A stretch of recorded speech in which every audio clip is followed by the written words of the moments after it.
welcome to 367. I'm 7. This is Jess, and this is Russ.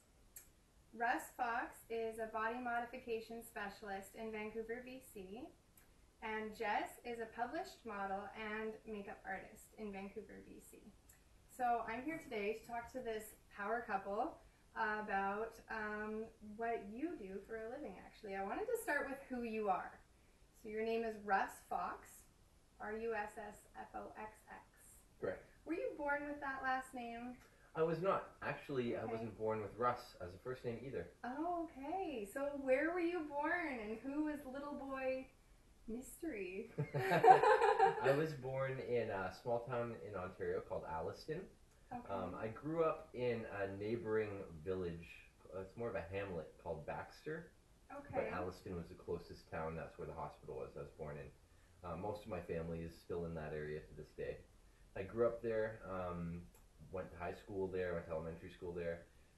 When I was in grade 2, I changed my name. When I was born, my name was Aaron Russell Donaldson. Okay. And when my mother was getting married, I decided to change my first and middle name, switch it from Aaron Russell to Russell Aaron, and I took on her maiden name, which is Foxx. Oh, okay. Yeah. In grade 2. Yeah. And you stayed in this small town until you were finished high school? I stayed in that town through elementary school, and then in high school I moved to the town over to Alliston. Went to high school in Alliston at Banting Memorial High School. Okay. And after high school, remained in Alliston. I eventually ended up opening up a tattoo shop there, tattooing and piercing studio in Alliston, and ran that for a few years before I packed up and moved out here. Okay. So you had a mentor in Alliston? My mentor was from Barrie, but we did the mentoring in Alliston, yes. In Alliston, okay. And then you packed up and moved out here. So you had a little bit of experience doing some piercing and some tattooing, and you came to Vancouver all the way across Canada. And how old were you when you came to Vancouver? That was about 12 years ago. I'd say I think I was 24 at the time. Okay. Yeah. Or I was about to turn 24 maybe. Okay. And so when you came to Vancouver, did you set up shop? Did you apprentice under somebody else? So I had a successful tattooing and piercing studio I was running in Alliston before I moved. I was running that and operating it for a few years. I packed that up, packed up my apartment, my shop, my life, and put it all into a 28-foot U-Haul, towed a flatbed with my car on top of it, and drove across the country without a plan. Oh. So when we got to, I knew I was going to go to Vancouver, but I didn't know exactly what I was going to do. The plan was to come out here and open a shop, but I didn't plan it in advance. So I just kind of came with everything I needed, came with money, and just wanted to explore an adventure. Wow. Okay, that must have been kind of scary, but exciting. It was, certainly was. Yeah, definitely. So at what point in your life did you know that you were going to be a body modification specialist? I don't think I ever really knew that was going to happen. I just kind of rolled with the punches through my life. When I was quite young, I got a lot of piercings done, a lot of tattooing done. When I hit about 19 years old, that's when I started piercing. That's when I was apprenticed and started pursuing that as a serious career move. Over time, I kept adding to what I knew and building on my knowledge base, and started picking up the more advanced body modifications after a few years. I eventually was into tongue splitting, scarification, body suspensions. I did some implant work along with the piercing, and piercing itself is very broad, and there's a lot involved there. But at that point, that's where I was at before I moved to Vancouver. When I moved here, I brought my existing knowledge and just kind of reached out to the local community here and just let things kind of progress naturally from there. Okay, and are there any schools where you can learn body modification or piercing or any of that? Body piercing and tattooing are best learned in an apprenticeship scenario, in my opinion. There are some schools out there that exist, but they're privately run. They're for money, so there's always going to be that bias that the school is going to want to make as much money for doing as little work as possible. So they're generally frowned upon by the industry. It's not the ideal way to do it. They could be opportunities to start you off, to get you crawling, but you're still going to need to put in the time somewhere stable and spend a year or so in a studio shadowing under somebody who's going to be reputable and a good teacher and somebody who wants to teach you. Yeah, okay. So what I'm understanding is if you're watching this because you think that that's a direction you'd like to go with your life, that you could sink some money into a school and you might learn something there, but apprenticeship is a good way to go? It's the ideal way. Okay. Does an apprentice get paid at all, or do you start off like volunteer, or is it just like a minimum wage, you're the grunt sweeping the floors? Really depends on the situation. There's lots of different studios that operate very different from one another. Some studios might be a scenario where they need a piercer or they need a tattoo artist to fill the demand that they have, in which case that's when an apprenticeship would happen. They would choose the right candidate, they would train them. Some studios might not pay at all through that time, so you're putting in the time, which is basically paying for your apprenticeship. Some studios will pay like a minimum wage, hourly wage while you're there. Then they might have you doing more like clerical or front desk sort of work. There's a lot of different ways it could work, but ultimately you need to put in a lot of time. Like a year is a pretty good rule of thumb that you're working immersed in the industry, shadowing somebody experienced.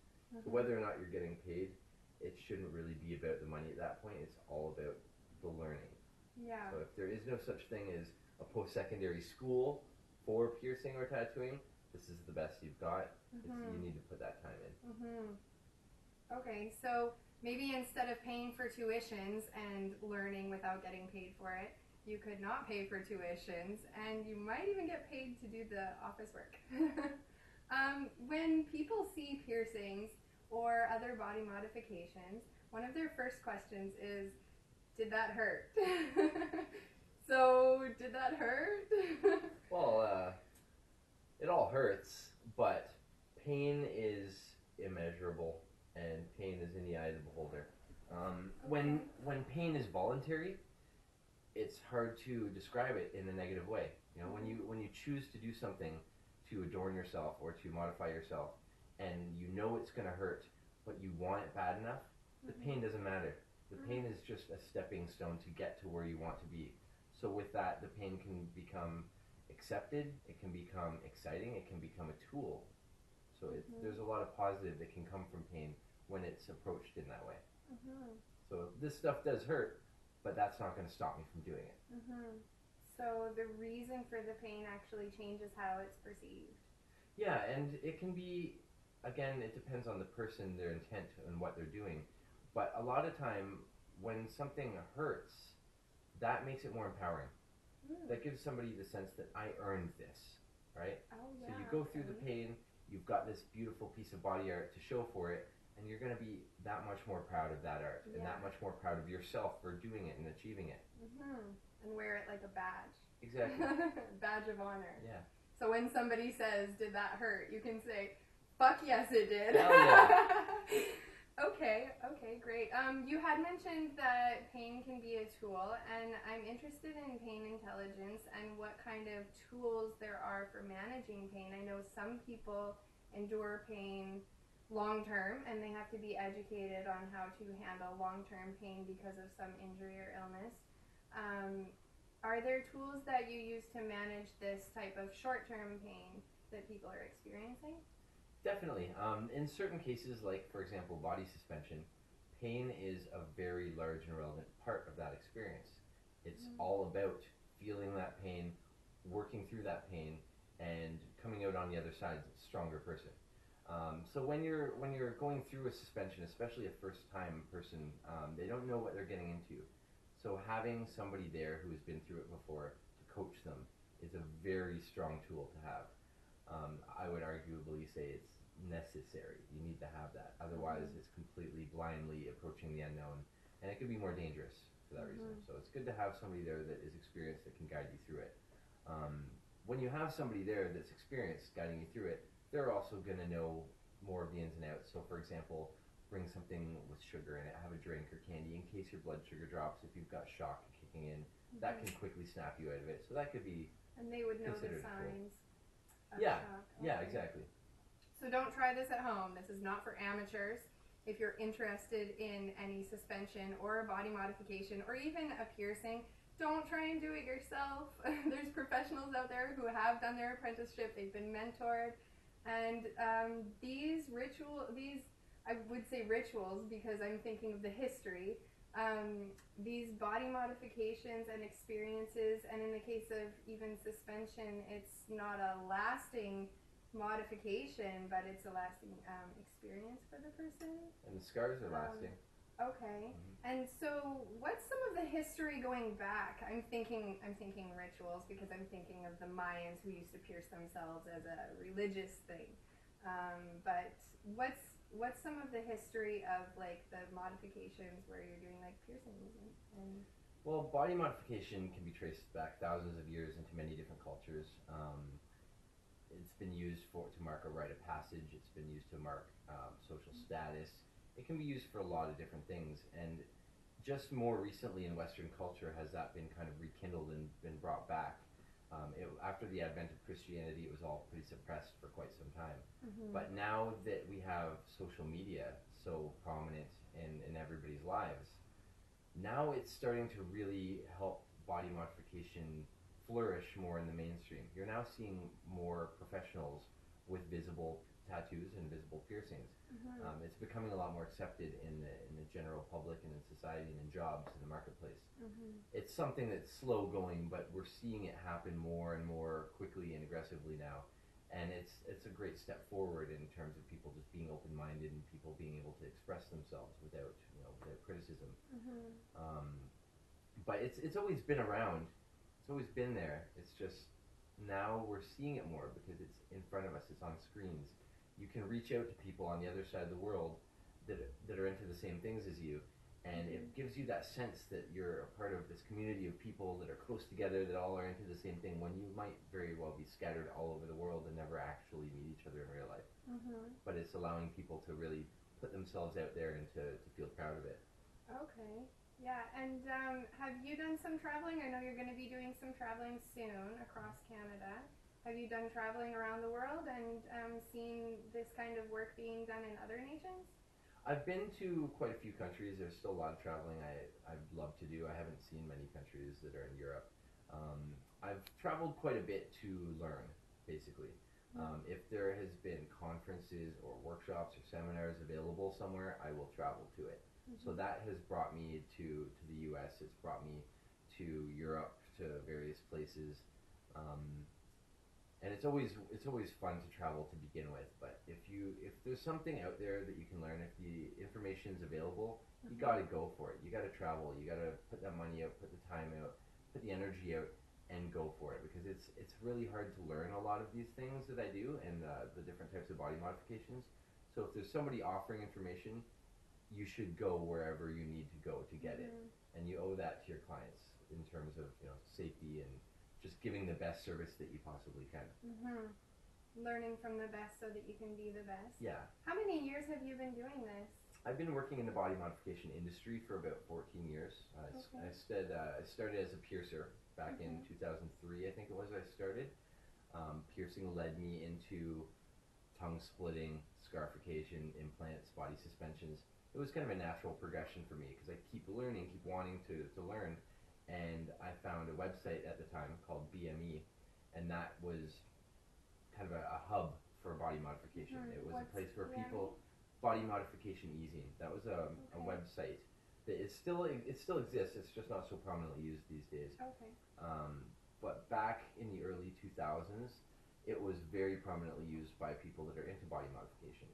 It was not just a resource for photos and information about body mods, but it also had kind of a sub-site to it called the IM community, and that was a place where everybody could create their own profiles. And it was a social media platform in itself, just like Facebook, but body modification. Right? So there was a sense of community, there was a sense of underground and kind of like a cool, clicky thing about it that we're part of this club that most people don't know about and don't understand. So that was really, really cool, especially when I was younger. And that being there allowed me to see a lot of other people around the world and what they were doing, and it really opened my eyes to body modification as a whole, and realized how many things are there that I didn't even know existed. So once I found that, that's when I really started to realize that, wow, I don't know anything. I'm right at the beginning of this learning curve, and I just want to keep going with it. So that's where I kept working at learning the heavier mods and practicing and getting them done myself was a big part of it too. I wanted to have my tongue split, so I had to find somebody that would do it, and that was not so easy. Split? Yeah. Can we see? Oh wow! How long have you had your tongue split for? I think it was probably 2003 that I had it done. Yeah. So you've been learning those tricks for a decade or more. when you split your tongue, it's pretty instant. Oh. Your tongue is two muscles, so when you split it, separate them, they now have the ability to work independently of one another. So it's not really much. It's not really much that you have to teach yourself. It's more just adapting to it. I didn't know that the tongue is two muscles. I'm learning so much. Actually, like just looking at you, you have modifications that I never knew existed. For instance, what are these? My horns? Subdermal? These are subdermal implants. Okay. I just call them my horns. And so that's a piece of silicone? Yep. I'm just really guessing at this point. It's implant grade silicone that's casted into shape. Okay. And then it's just placed under the dermis. Yep. Okay. Okay, neat. Where could somebody like me who doesn't really know much about any of this find out more about all of these things that we've never even heard of? Well, BME, as I mentioned before, used to be the place for that. I'm not really familiar with what is and isn't there anymore because I haven't been a part of it in quite some time. Okay. Since Facebook and MySpace and all that kicked in, it's kind of taken over the internet as far as social media goes. So that's where I usually find myself most of the time. Yeah. But the internet still has all the information. Grandpa Google knows everything. Just Google it. Yeah, so if you Google it, you'll find other artists that do it. It's really important to if you want to do these things, to seek out an artist that is safe and experienced. There's a lot of people out there that are doing things unsafely. So you need to make sure that you find somebody that has a lot of experience with it. They know their stuff, they're going to take care of you, and they're going to be responsible for things that they do to you. Now, as a body modification specialist, you're in the service industry. And so you're providing a service to people who have an idea for themselves about a goal that they would like to achieve for their own body. And you're kind of there to help them reach that goal. Have you ever met somebody that wants something that's a little too crazy or a little too out there? Well, in my position, I kind of have to decide whether or not I'm comfortable doing these modifications for people. I love to do them. It's fun to do, but I don't want to do something to somebody that's going to have an adverse effect on their life. So if I assess somebody's reasoning for wanting to do a very heavy, irreversible body modification, if I think that they might regret it down the line, I'm not going to do it. It's not worth the experience or the fun if it's going to actually affect somebody negatively. Okay. So I have to take that role myself to assess every person that contacts me and wants work done and make sure that I don't feel that they're going to regret this one day. So it's a big responsibility to have. Okay. So some of the things that you do are reversible and other things are permanent. Is it more the permanent things that you're more careful of assessing somebody? I still take reversible modifications seriously because even if it is reversible, it's still changing a person's body. There's still the risks of infection. There's still going to be nerve damage, scarring, all these things involved. Even if you reverse something, if a person might not want to keep it forever, or if it might affect their employability or affect their personal relationships, it's not worth it.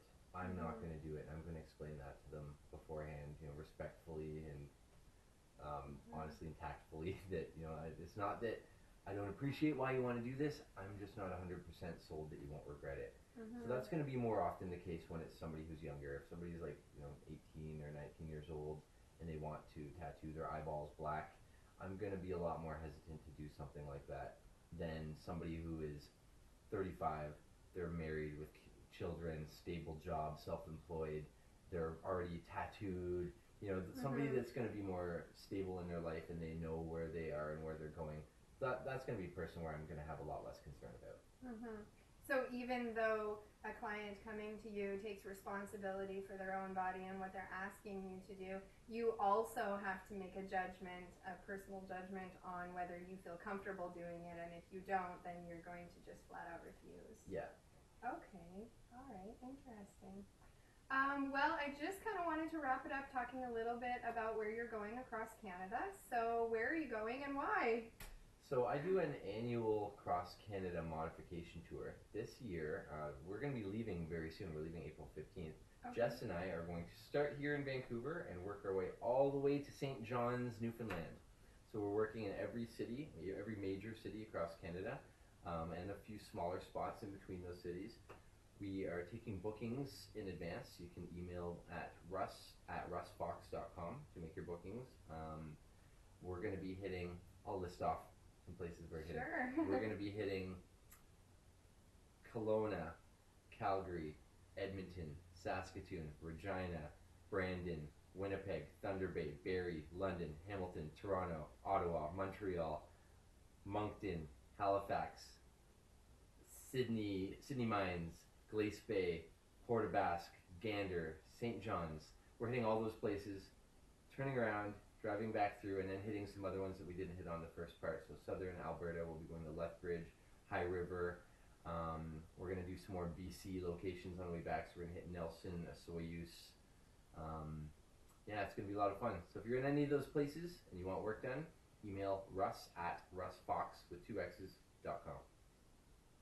Great. Okay. So you're going to be bringing your services to people who don't otherwise have access to any of your services. Yeah, we do guest spots in different tattoo shops across the country. So we show up, do the work, and kind of bring what we do to those places, and then, sadly say goodbye until next year and move on to the next one. Okay. Great. Well, I just wanted to finish off with a quote that you said has inspired you. Do you know it word for word, or do you want to read the word for word that I wrote down? If you're going to be crazy, you've got to get paid for it. Otherwise, you'll be locked up. Hunter S. Thompson. That is exactly right. So that's a quote that has inspired you, and honestly, you've inspired me.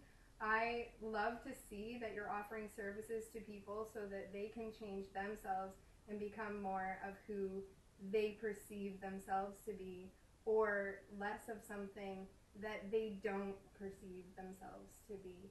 I actually met you through Jess, who got her ears pointed, and it was such a great experience to see her becoming who she is now. It's amazing to get to see her assisting in other people getting the same sorts of mods too. It's wonderful. Yeah. We're getting married this summer, and this spring we're going to be just touring and traveling together. It's going to be a lot of fun just sharing everything. Yeah. So I personally would like to thank you for being a service to your community and to your country. Thank you. Thank you. And thank you for tuning in to 367, and hope to see you again next time. Bye.